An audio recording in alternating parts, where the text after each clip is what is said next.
so we're going to go ahead and get started. Welcome. My name is Heather Flynn. I'm the chair of the Department of Behavioral Sciences and Social Medicine at the FSU College of Medicine, and also the director of the Center for Behavioral Health Integration. We are extremely excited to continue in our series of BSSM community rounds. This is a forum for us to bring together experts at FSU with the community to talk about issues that we all care about quite a bit. And today's topic is certainly very important to a lot of us. So we have a wonderful panel today for the round series. The title today is Community Connections in Primary Care, Collaborative Partnerships for Better Management of Childhood Obesity. And we have our wonderful colleagues from Ecological and beyond presenting today. And I'll turn it over to Dr. Reyes in a second. I wanted to acknowledge a couple of people before we get started. Thank you so much to the committee, Dr. Howard, Dr. Puller-Burgess, Dr. Megan Dyken-Hansen, and especially to Uta Horn for managing and organizing this series. So we're delighted to have you with us. Without further delay, I will turn this over to Dr. Elena Reyes, and she will introduce herself and the rest of the panel. Welcome and thank you, Dr. Reyes. Thank you, Dr. Flynn. Good afternoon, everybody. I'm Dr. Elena Reyes. I'm a clinical psychologist and the regional director of the FSU College of Medicine in Southwest Florida. We are located at the Isabel Collier Reed Medical Campus in Immokalee. Thank you for joining us today to discuss how partnerships between academic centers and local partners can contribute to both better patient care as well as advancing the science of evidence-based care.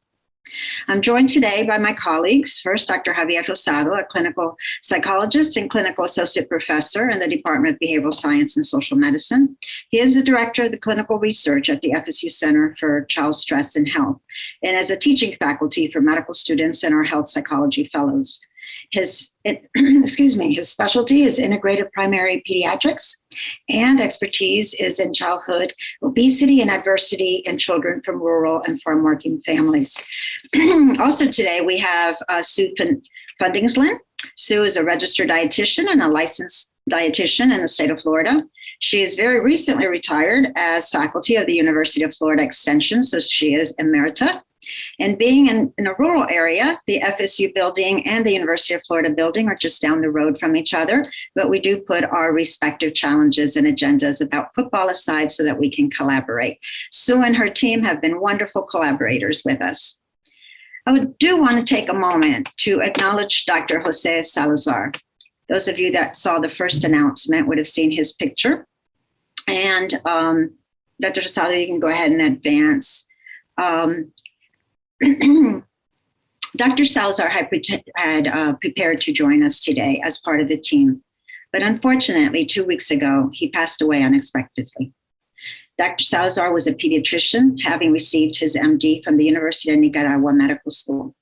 He completed his pediatrics residency at the hospitals of SUNY Stony Brook and completed a fellowship in medical genetics from the University of South Florida. For many, many years, he practiced in South Florida and in this area. Most importantly, he loved the children of Immokalee. He loved teaching our students, and he was a wonderful collaborator with our integrated behavioral healthcare team. While I will never be able to do justice to his great storytelling, I will set the stage of our presentation based on what he told us was the situation here at the clinic before the arrival of integrated care and of course, with Dr. Rosado's arrival. So at that time, here at this clinic, the FSU building has both houses the pediatric and the women's health units of the healthcare network. The healthcare network is a federally qualified health center that has been part of the area for nearly 40 years, dealing with and serving the migrant farm working community.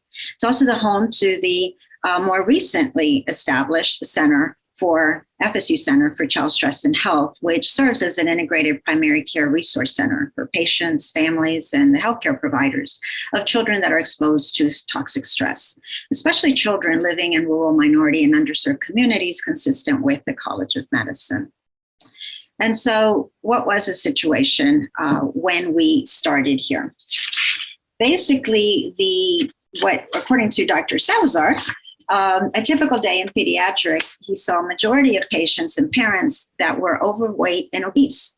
The family apprehension to weight counseling was great. There was little apparent motivation for change, and there was limited availability and follow through with specialty referrals at the time. So the kinds of things that we see are standard in terms of treatment of obesity. There were a number of recommended strategies that there were a lot of barriers to them. The next slide. First of all, some of the treatment approaches are obviously communication comes first, right? So communicating effectively with the children and the family. Time constraints. Migrant families are not here for long periods of time. They travel, and they come in with a lot of complex problems when they are able to get to the clinic. So the time constraints that the pediatricians had were such that it was very difficult to deal with issues of obesity. And there was totally inadequate patient education materials that we could give, not only because of the poor health literacy, but just in general, because of the inadequacy of linguistic and culturally appropriate materials. You need to have sensitivity to cultural traditions, and the parents at the time were viewing weight as not a problem because it was only a problem if you were not what we would say overweight, because according to their own history of childhood poverty, you needed to avoid being too skinny. That meant that you didn't have enough food. It meant you weren't providing for your children, even though you had come over to this country. And so really health was seen as a child that was not too skinny. So they just really were not worried. Physical activity counseling was also something that is done for childhood obesity, but as you can imagine, some of the built environment constraints within a rural setting really got in the way, as well as limited social opportunities for the children to be with each other. And finally, nutrition counseling and behavior interventions. There are great gaps in the medical education that we were seeing in terms of the pediatricians at the time. So everybody was sort of doing their own thing, whatever they thought would be the appropriate approach. And the next slide. During the well child visit, they gave weight guidance, and they basically then were very limited in terms of what they observed of weight improvements. They really didn't observe much. So referrals to specialties basically meant that you would be sent to endocrinology, which is in Naples, 40 minutes away. And the endocrinologists there had two options. They did medication management for comorbidities, type 2 diabetes, and they would refer for nutrition counseling. However, the nutrition counseling was every 3 months. And the approaches, according to the families, were not ones that they found to be very helpful because the foods were foreign to them. They really didn't take into consideration the types of cultural and food traditions that the families had. And with them being 3 months apart, that was clearly too much. And so this was a situation, according to Dr. Salazar, in place at the time that Dr. Rosado comes into pediatrics. And I'll let him tell you about that. Hi, everyone. So I'll kind of pick up and share where I came in. So I came in to work with Dr. Salazar as a pediatrician and several other pediatricians at the Federally Qualified Health Center as a psychologist. So I came in to integrate behavioral health services with the primary care pediatric services that were currently in place. Integrated care can make significant contributions to the primary care setting, not just in addressing the traditional mental health needs that you typically think of a psychologist treating, but we could also partner with medical providers to address chronic health conditions and even to engage families in prevention. So our intent today is to tell the story of how in our area, we were able to form these very meaningful partnerships. And the culmination of these partnerships and our efforts are that we were able to create an intervention or a childhood obesity program within the primary care setting. So we're going to describe that program to you and also tell the story of how the program was created and how collaborative partnerships really are what made that program possible. So I'll begin by saying, in our case, the first step to our partnership was really just to get started. to use the existing resources that were already in place in order to address the problem. So the problem that Dr. Salazar and many other pediatricians were experiencing was the challenges of addressing overweight and obesity. At one point, it was Dr. Salazar by himself trying to address the problem. Eventually, I came in and was able to introduce behavioral health services. But as you will see in a moment from a needs assessment that we completed, the need was far greater than just him and I could address. But we tried, and we started with the resources that we had in place. We knew that obesity was a problem. We didn't understand the full extent of it, but through our patient encounters, we knew there was a need. So what we did was we began offering behavioral interventions in small group formats. We did that initially by partnering with an arts and health program that allowed us to bring into the primary care setting a dance program for kids who were trying to improve their weight and their overall health. So we would set up this dance program in the lobby of our primary care clinic during lunchtime when the office visits were not scheduled. We would turn the lobby basically into a dance studio. We had a psychologist that would come in and talk to the families about some behavior change interventions. Pediatricians would come in and give some nutritional guidance and physical activity advice, and then we gave the kids an opportunity to be active. So that particular program didn't encompass all of the treatment recommendations that we know were necessary, but we used the resources that we had in place to start there. Once we had that portion of the program, we understood that there were some gaps in our treatment. So we knew that we needed to connect with other resources. One major gap, as Dr. Reyes mentioned, was the nutritional guidance piece. We did not have that level of expertise that was necessary to address the severity of the problem. So we knew we needed to make community connections. The way we did that was by finding meaningful ways to connect with other individuals. In our community, there is what's called the Interagency Council. So it's a council of non-for-profit agencies that gather periodically. The format for those meetings is rather casual and informal. Typically, there's a guest speaker that will come in and share information about what's happening in the community and or give a summary of what their particular organization is doing. They'll present a project or an idea, and the community has an opportunity to respond to that.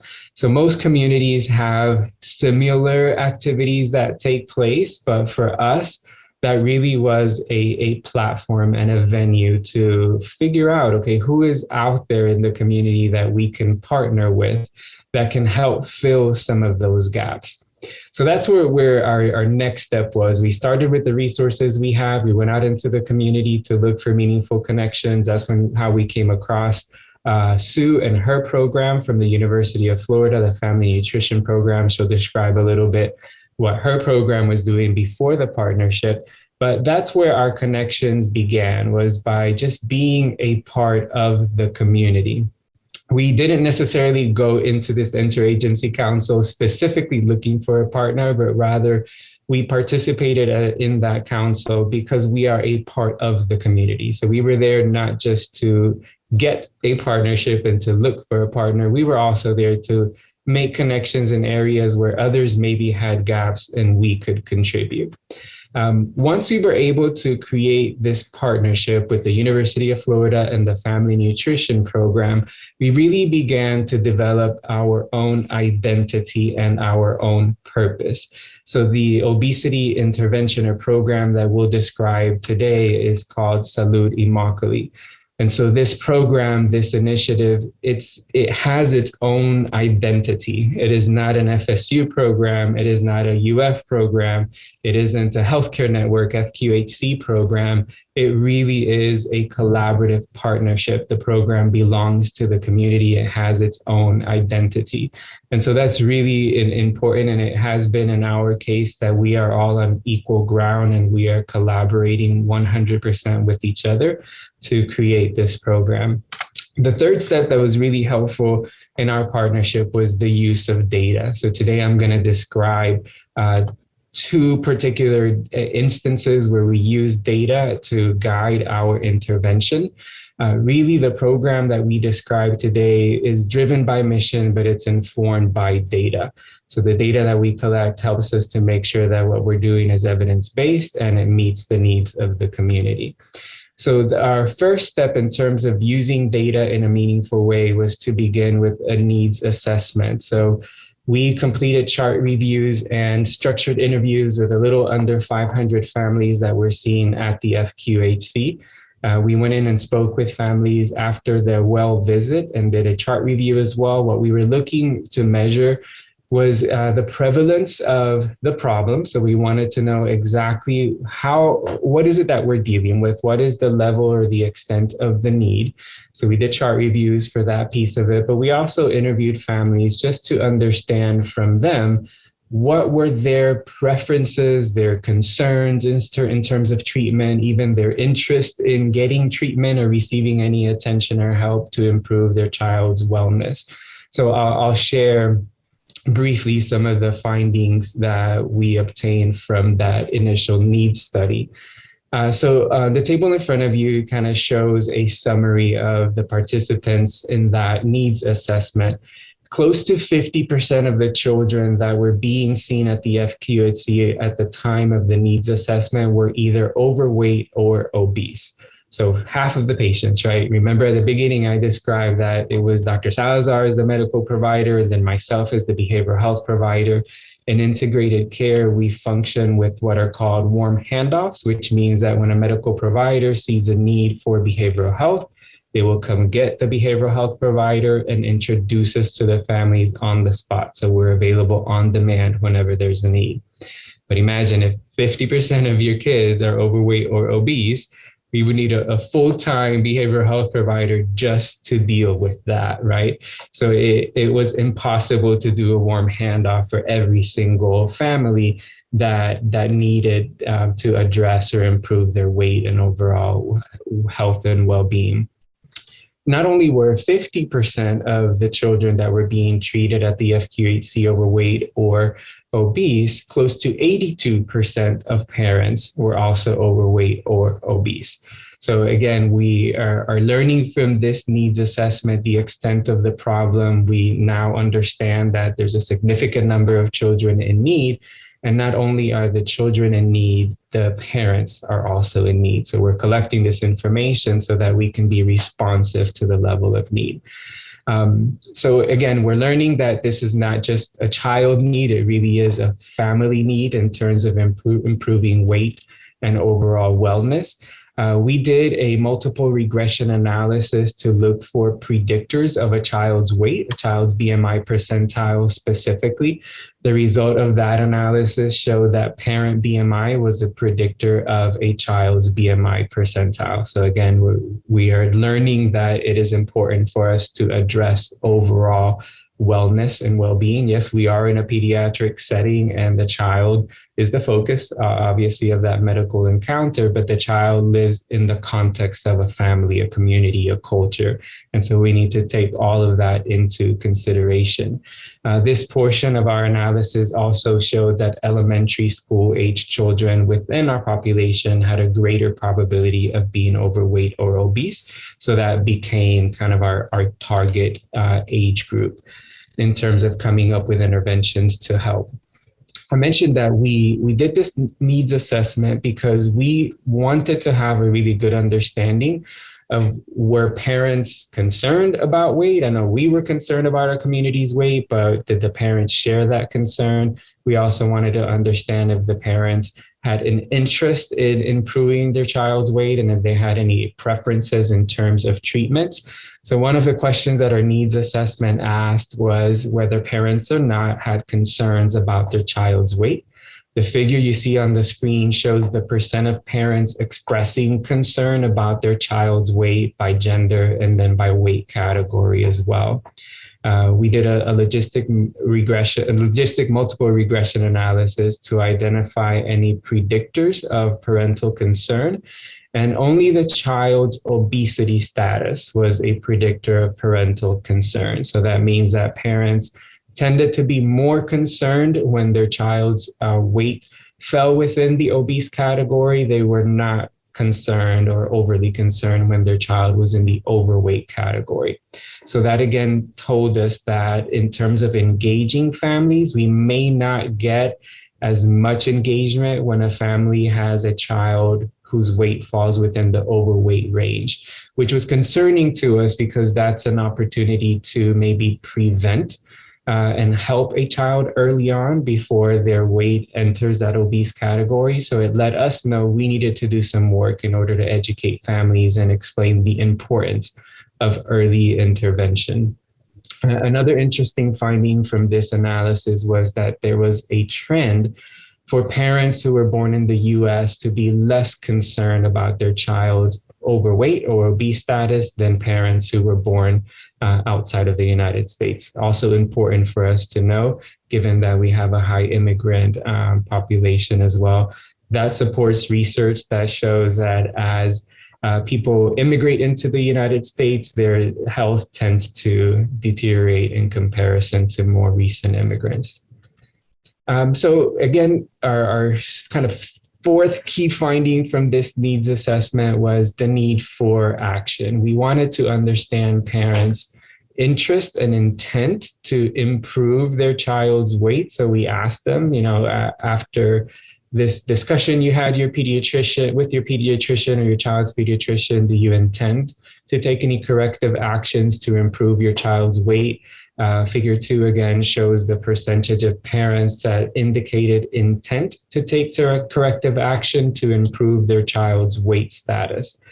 So we did another logistic multiple regression analysis here, and we found that a child's age and obesity status were predictors of a parent's intent to take corrective action. So this means that parents of obese children were more likely to report intent to take corrective actions to improve their child's weight.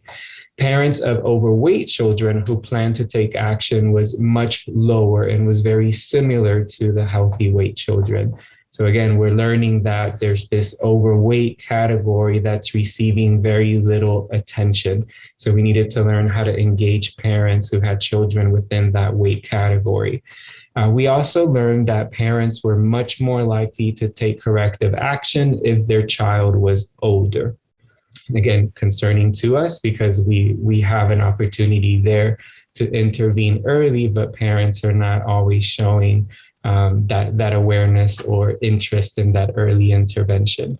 So where do we start? We have pediatric care. We have a pediatrician who is providing some nutritional guidance, who is following patients during well visits, doing follow-up appointments.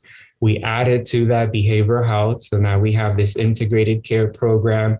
We partner with the pediatrician, but we very quickly become overwhelmed by the prevalence of the problem and the complexity of the level of need. There was a gap in what we were doing, a major gap in terms of the nutritional guidance component. And that's where a very natural partnership formed with Sue and the Family Nutrition Program. She was able to partner with us, as we'll describe, in order to make this a very comprehensive collaborative effort to address a community-wide problem. So we have these three components through the partnership. Now we have to figure out how to add a family intervention, since our needs assessment shows us that it's not only the child that needs, but the entire family. We need to do that with cultural adaptations based on our feedback from the pediatrician and what we know from the community. The services that were provided had another gap in that the services being provided really didn't match the cultural needs of the community. And then there's the linguistic component of it as well. We live in a multi-language community, so we needed to present these interventions in a culturally appropriate way and in the patient's preferred language. And that's really how Saluti Mapli was born, right? We understood the needs, we found the perfect partnerships, and we formed an obesity program based on those needs. I'll briefly summarize the structure of the program. It is a multidisciplinary intervention that takes place within the primary care setting. We have all of the partners that I just described, so behavioral health, primary care pediatrician. We have the nutrition component, which Sue will describe as well. The program is structured as a family intervention to meet the needs that we identified during the needs assessment. So we ask at least one parent to participate in the obesity program. The way that it's structured is pediatricians can identify whenever there's a family in need of additional intervention and can ask them to participate in the program. The programs take place in the evening. There are 9 2-hour sessions. We meet twice per month. And there's also a 90-minute grocery store tour that's included as part of the curriculum. The program is structured so that the parents meet as a group. So there's a parent group and then there's a separate child group. So we separate those two groups. We have a parent group and a child group, and then the child group is divided by age. So we have a group for younger kids and then a group for older kids. There are different educational components that are covered. Sue, in a moment, will cover some of the topics that she and her staff covered during the nutritional portions of the session. And then there's also a behavioral component, which you see summarized here. The behavioral piece that's delivered includes things like goal setting. For parents, we talk about behavior modification, improving health. We adapt to the cultural needs of the community. For example, Dr. Reyes mentioned that parental experience with poverty is something that impacts feeding practices for many of the parents in our program. They have experienced poverty in the past. And so they're really, really careful to not ever allow their children to be hungry. They do not want their child to ever be hungry. And for that reason, they want to feed their child, and they are able to access foods here that maybe they were unable to access in their home countries. I'll never forget an example of a parent who shared, it's my greatest joy to be able to take my child to a fast food restaurant and get them a kid's meal, because I never had that as a kid. My parents could never give me a kid's meal. I could never get that toy. So it brings me so much joy, so much pride to know that I can afford to take my child and get them a kid's meal whenever they want, right? That was a source of pride for them. But maybe not the healthiest practice if we're doing it too often. So we had conversations like that with our families about how we could still have this sense of pride that we're able to take better care of our children, but do it in a healthy way, in a way that we're making an investment in their future health as an adult. So we had these unique kind of conversations, content for the program. And then we really emphasized family involvement again, because we understood from the needs assessment that it was a family need. One way that we did this is at times we would host what we called Father's Nights. It's always hard to get fathers in primary care, especially with a migrant farm working community where oftentimes it's the father who's working late hours in the field. So we would get mothers most often who would come to the program. So we would do these late night Father's Night where we would start, I don't remember, Sue, what time we started it, but I know we didn't finish till 9 p.m. But we would start really late at night to get the dads in. A lot of times the moms would say, hey, we're making these changes. We're incorporating your strategies.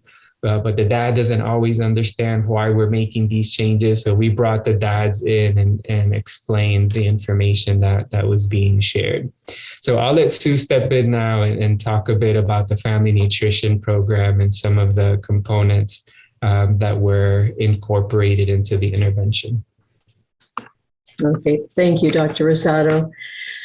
As a registered dietitian, I saw this collaboration, nutrition educators and psychologists team teaching, as just a wonderful opportunity. Nutrition education backed with behavior change skills just made so much sense. Next slide. I worked in the Collier County Extension Office for the Family Nutrition Program, as was mentioned. The office is part of the University of Florida Institute of Food and Agricultural Science, usually abbreviated to IFAS. There's a university extension office in each county in Florida and all states. And the research centers are located throughout the state. You can find your county extension office by searching IFAS, that's ifas.ufl.edu.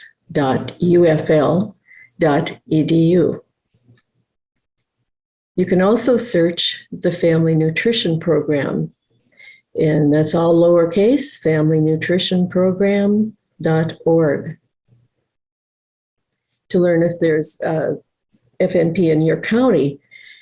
Not all counties do, but 40 counties do. So if you're in a very rural area, you can use the Partner with FNP dropdown on the next slide and fill out a questionnaire to connect with resources and educators. So regardless of whether they're housed in that county, they may have a neighboring county that takes care of this need. Nutrition educators are not dietitians, but they're trained by dietitians. They use age-appropriate, research-based lessons. So throughout the county, they teach both children and adults who are eligible for SNAP benefits. FNP doesn't look at saludomacally as a weight loss diet program. We use the social ecological model, and that gives us a framework to look at all the factors that influence food, fitness, and the weight status of children. In the center of the model is the child with their risk factors, such as gender, age, sedentary behavior, diet intake, and so on. Next comes the layer of parents and family. They influence the child's health with their activity patterns, their child feeding practices, and parents' food preferences, parents' weight status, and other factors.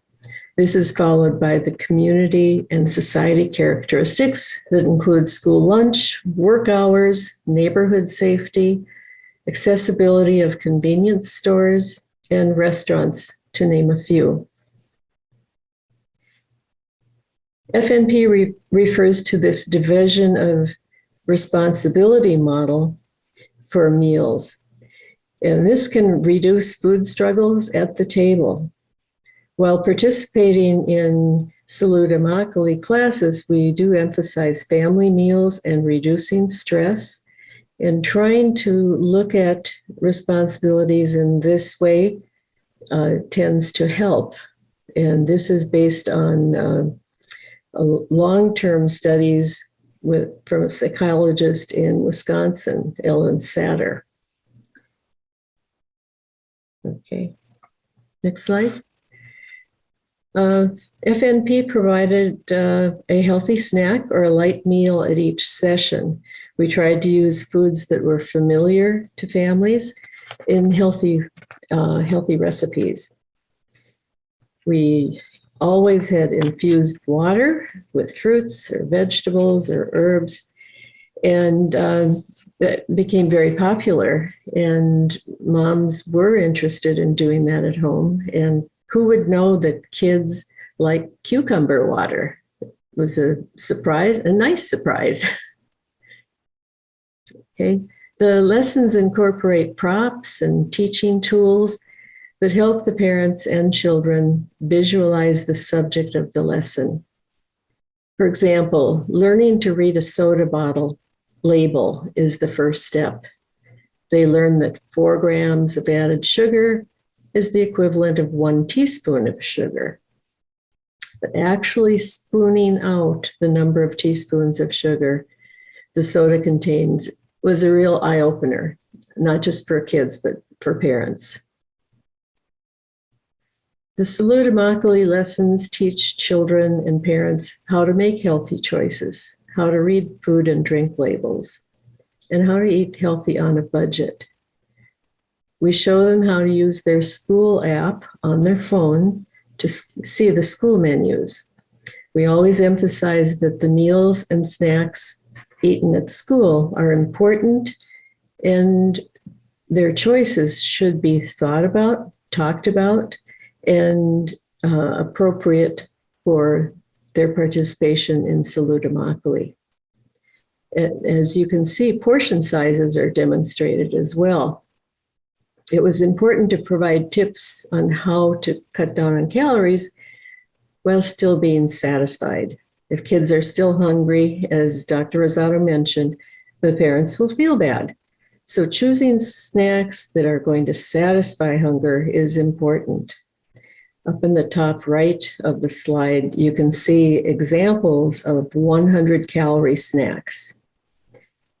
And it's very evident when you have this in front of you. You can have 10 chips, or 2 cups of baby carrots, or 6 crackers, or a large apple and a half, or half a blueberry muffin, or 15 stalks of celery. It's easy to see that fruits and vegetables are the smart choice generally for snacks. The series always includes a trip to the local supermarket. Specific questions about favorite foods can be addressed there. The tour takes the parents up and down almost every aisle, emphasizing the nutritional choices and price differences. For example, we look at cereal boxes. We'll line up some examples and look at which ones have the most sugar, which ones have the most fiber, and help them discern which one is best for their family. We also go into the fruits and vegetables, not only in the fresh section, but canned and frozen, and talk about seasonal prices. By the end of the tour, we usually have a bigger class than we started with. People tend to join us because they're interested.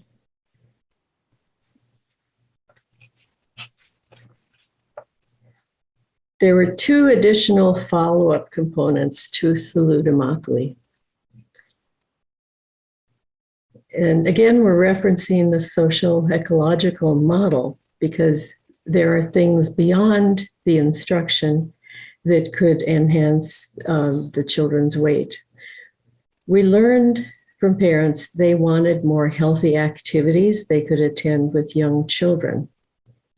We had heard about cyclovia and thought something like it could work in Immokalee. So we invited community partners to help us develop and launch Cyclovia Immokalee. There was excellent community support, and we started in February of 2015. On the first Saturday of the month, the community park had a carnival atmosphere. Active play was encouraged by providing hula hoops, jump ropes, scooters, soccer, yoga, Zumba, and other games. The parents could get acquainted with staff from a variety of programs that operate in the community. And they could also get acquainted with each other. We noticed that many of the parents who were coming each month developed friendships of their own while watching the kids play. We also had the food bank mobile food pantry there and the Goodwill Job Link bus, bringing important resources to the families. Cyclovia Immokalee was just beginning the 6th year when COVID-19 shut it down. It's being reorganized now with new management and will hopefully fill this need because we tended to have 200 to 300 families there each month. So there was evidently a need for something like this. Now back to the social ecological model. Another layer, we want everyone to eat more fruits and vegetables. We know if children learn to grow food, they're more likely to eat it. And we know if kids like a particular vegetable or fruit, the parents are probably going to eat it too. We helped launch a healthy FSU campus, calling it Pathways to Better Health. About 70 fruit trees were planted. You see Dr. Reyes with the shovel up there in the top left. We had a good time planting trees on a hot day. And with the help of the Naples FSU alumni group, they built raised bed gardens and also an area with picnic tables and benches where mothers could sit with their babies outside and relax, because many of them walk to the clinic and back. We had high school students who spent a year with hands-on learning with the University of Florida Master Gardeners. Their first crop was sweet potatoes, and they raised and gave away about 450 pounds of potatoes from these 4 raised bed gardens. There were grand plans for walking paths, picnic shelter, outdoor fitness stations, and other things. And maybe someday some of it will be revisited, but for right now it's on hold. Salud Immokalee, Cyclavia Immokalee, and Pathways to Better Health are unique to Collier County, but similar programs specific to needs in your community could be explored. So again, if you want to partner with extension educators, master gardeners, or FNP, start at ifas.ufl.edu.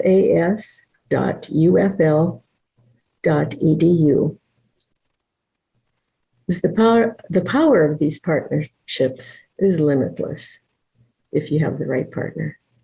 Thank you. Thank you, Sue. Yeah, I think, exactly what Sue says is absolutely true. The power of partnership really is limitless. We would have never imagined at the very beginning, going back to primary care, one pediatrician, one psychologist, one family at a time. Fast forward several years, many partnerships. Now we have hundreds of families that get together and are engaged in the efforts of improving their overall health and well-being.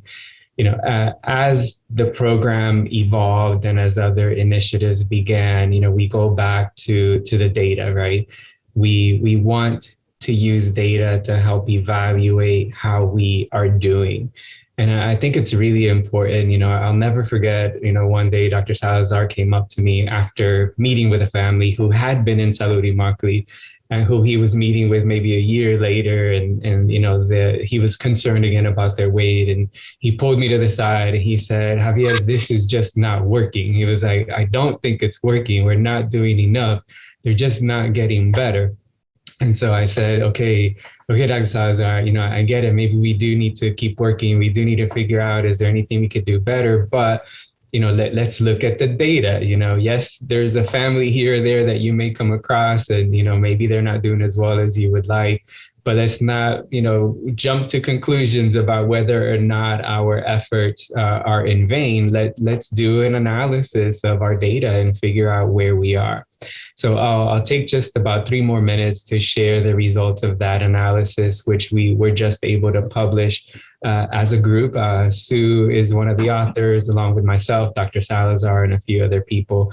We published the results of an evaluation feasibility study of Salud Immokalee in the Journal for the Poor and the Underserved. So we collected data throughout this initiative. Here's a summary of the data that we collected.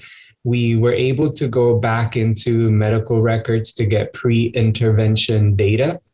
So we collected weight, BMI percentile for about 170 or so kids who were enrolled in the program. We were able to go back several years pre-enrollment to get pre-intervention data.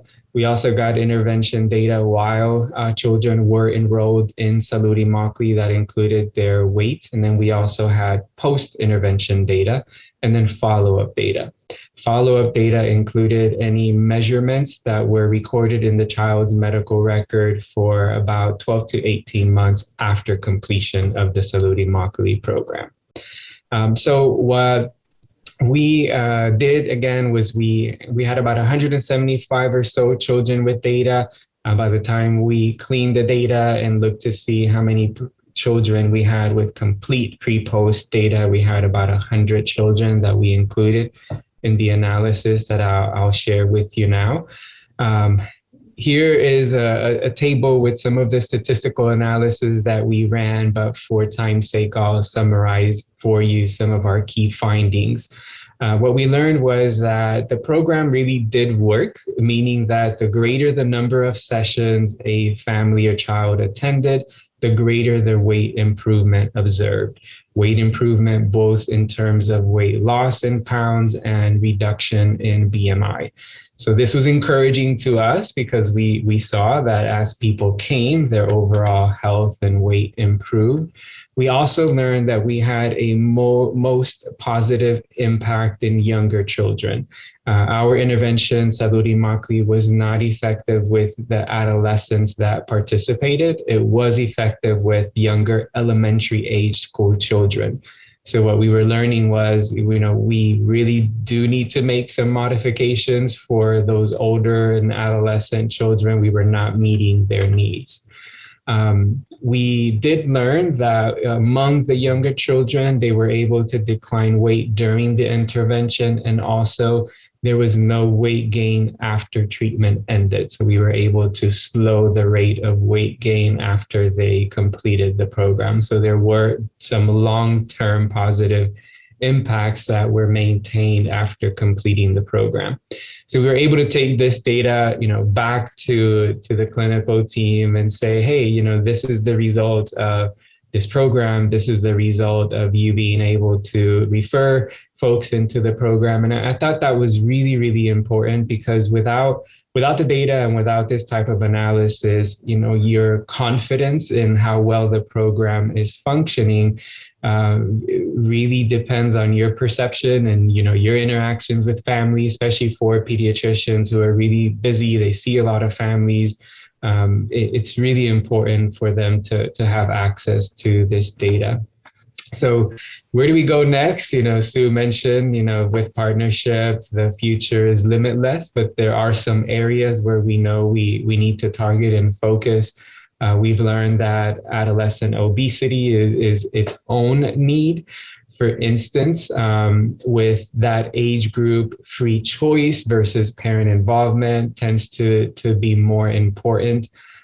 With elementary school age children, there's a heavy emphasis on the parents since they're the ones doing the grocery shopping, the cooking, and so on and so forth. Adolescents have more independence. So with them, peer support strategies may be more effective. And actually, we've begun a little bit of that work. We have a separate initiative called Healthy Me that focuses on adolescents. There's a website that I'll put on the chat box in case you're interested in learning more about that program, but it's healthymeflorida.com. There are some treatment strategies and interventions specific to adolescents. We're also learning that we need to pay attention to family preferences in order to foster long-term behavior changes and weight improvement. So continue working on, what are the family preferences, interests in terms of diet, preferred foods.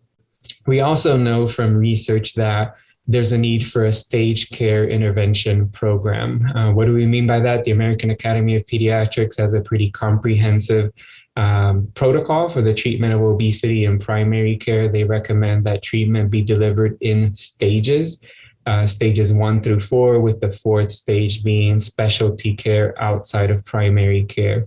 Stage 3 is a group intervention similar to Salud-Immokalee. Stage 2 is a multidisciplinary intervention, one-on-one in primary care, where you have behavioral health, a pediatrician, and then a nutritionist. And then stage 1 are frontline interventions that a pediatrician would do on their own. So we have bits and pieces of this staged care program, but we really should have a more comprehensive stages of care built into the primary care setting. So I hope this gave everyone a good overview and feel for how this collaborative partnership was formed. The highlights for me is that, whenever we create these partnerships, they really have to be genuine. Sue and I we're part of the community. We didn't come into the community looking to get anything specific. We really wanted to give back. We wanted to figure out where could we meet the gaps and how could we partner in meaningful ways. And so it's been just a really rewarding experience. So we'll stop there, and I believe we have some time for questions or comments. Well, thank you all for that wonderful presentation. I mean, it goes without saying this is really important work, and I appreciated hearing not just about the structure and the data around it, but seeing all these wonderful photos that really illustrate that this is truly community partnered work that you all are doing here. So yes, if anybody would like to unmute and ask any questions, the only one that we have in the chat right now was asked, will the group be willing to provide consultation if we try to implement something similar in Tallahassee? Absolutely. Yeah, we're more than happy to share with you what we've learned along the ways. Absolutely.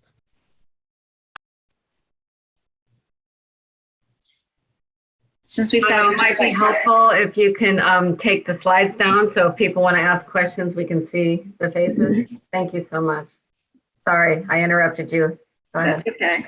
Dr. Hasal, since there's so many psychologists among us, I wonder if you could address a little bit some of your findings regarding the behavioral changes or behavioral emotional changes in the kids and families.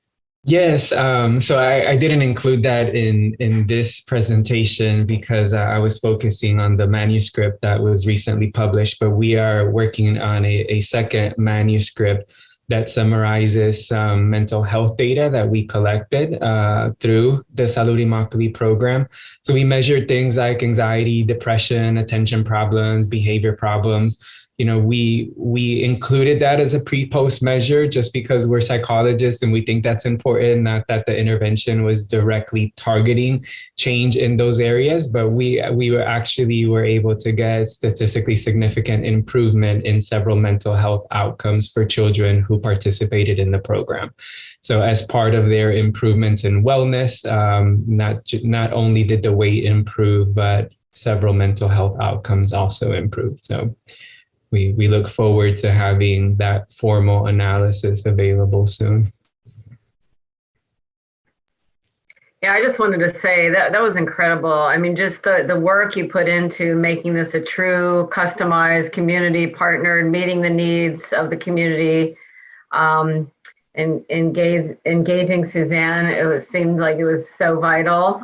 It's a multi-component program, which is probably very important if you want to target different sorts of behaviors and outcomes. So that was really nice to see that example.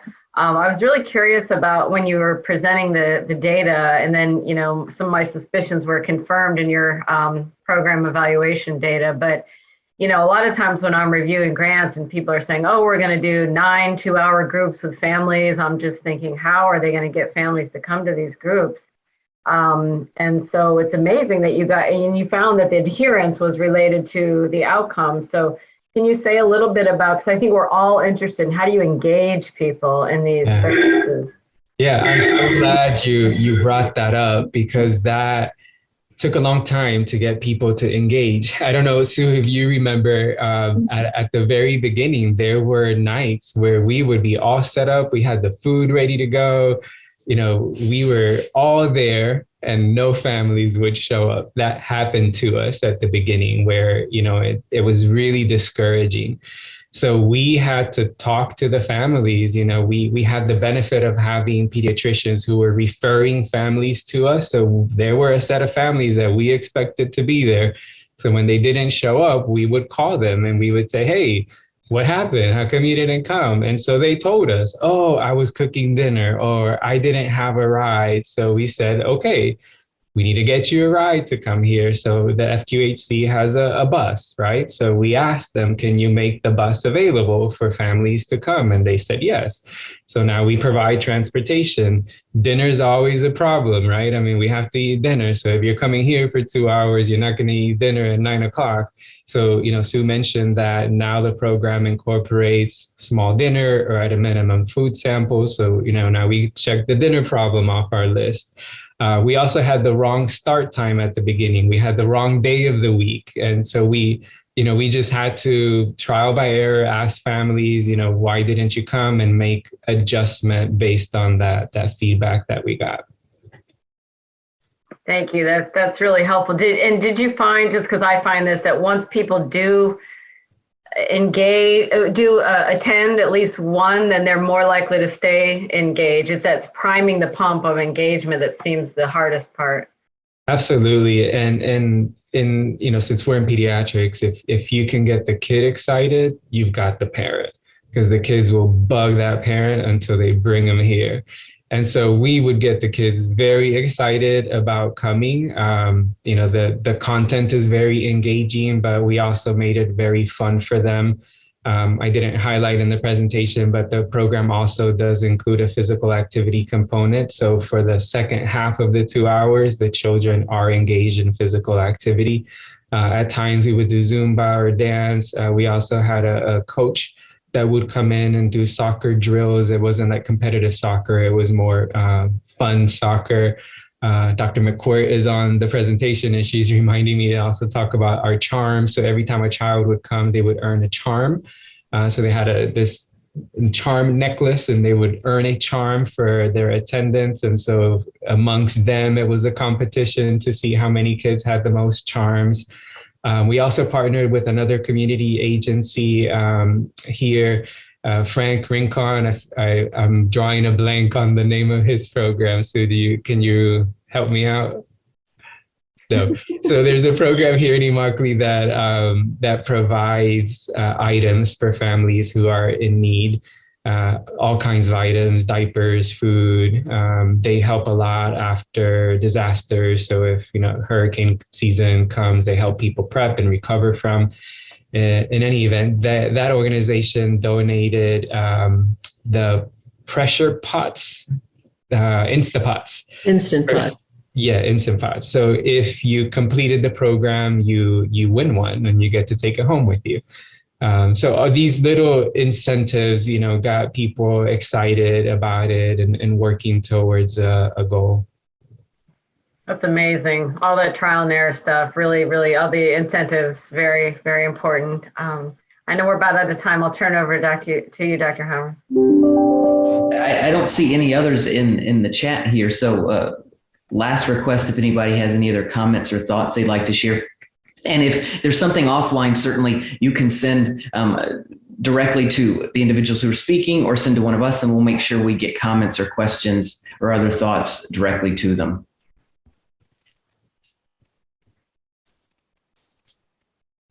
So no takers, I don't think. We're at the top of the hour. So we appreciate everybody joining us again. And thanks again to the speakers for this wonderful presentation.